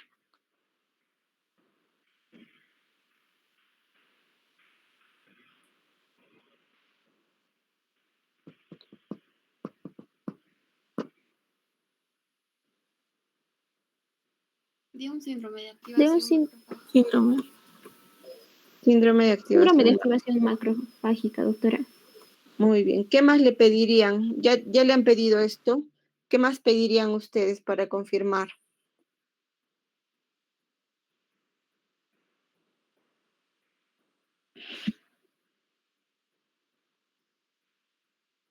¿Se quedan con la estado mental, transaminitis y con la pancitopenia o piden algo más? Fibrinógeno y BCG, doctora. ¿Cómo debería ser el fibrinógeno y el BCG? Disminuidos. Disminuidos. ¿Y qué otros marcadores más? Ferritina, doctor.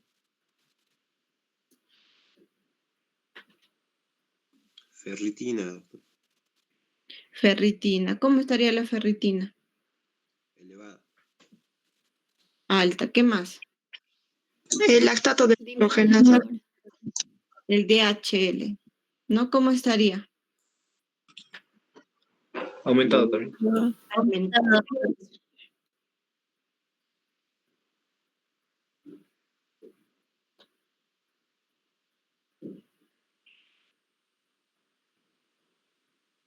Los triglicéridos.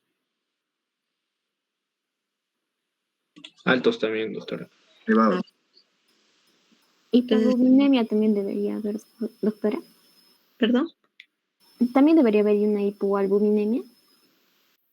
No es típico de la activación macrofágica. Ferritina, DHL, transaminasas, triglicéridos. Doctora, también ver Citopenias, consumo de fibrinógeno y disminución del BCG, ¿no? Entonces acá para que se recuerden, citopenias, elevación de transaminasas, ferritina, DHL, triglicéridos y el dímero D, que nos faltaba.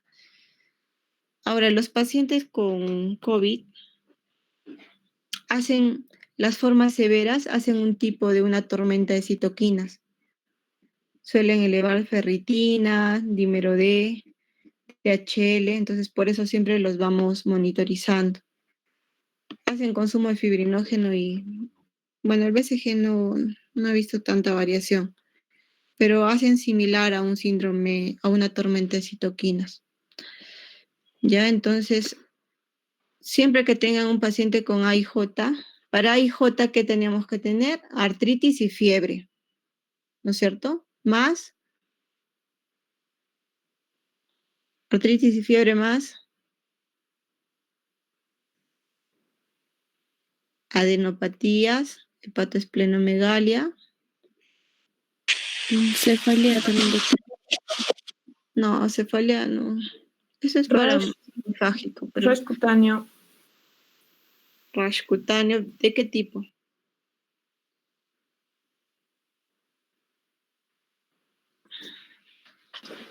Maculopapular, doctora. No, es rash cutáneo evanescente, salmonado. Bueno, puede ser maculopapular, pero es evanescente. Luego van a tener que revisar mucho los criterios, doctores. ¿Ya? Es bastante complicado, pero si no, no les va a ir bien.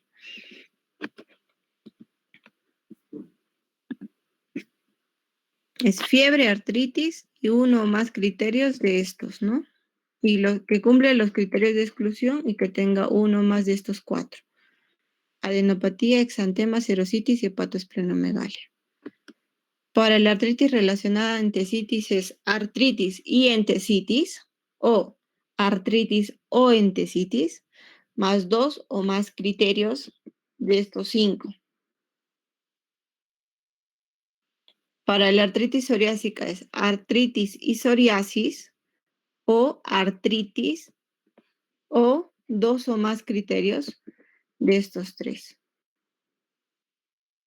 ¿Ya? Bueno, ahí nos vamos a quedar. La próxima clase es el día jueves y voy a ver si voy a corroborar con mi horario para ver si lo mantenemos el día jueves o o hacemos otro día. ¿Ya? Ojo, que yo sí voy a tomar muy en cuenta la participación, doctores. Sí la estoy tomando. Y también el que estén presentes en las clases. Así que yo en cualquier momento paro y voy a llamar y quien no responda, no respondió. ¿Ok? O si no, pero creo que al final no debería llegar a ser eso, ¿no? Tratarlos como niños, no. Tienen que ser responsables, pues. Si tienen una clase de 2 horas, pues participo, le atiendo, la entiendo y me va a ser más fácil para dar el examen. Pero no dejo la computadora encendida y me voy.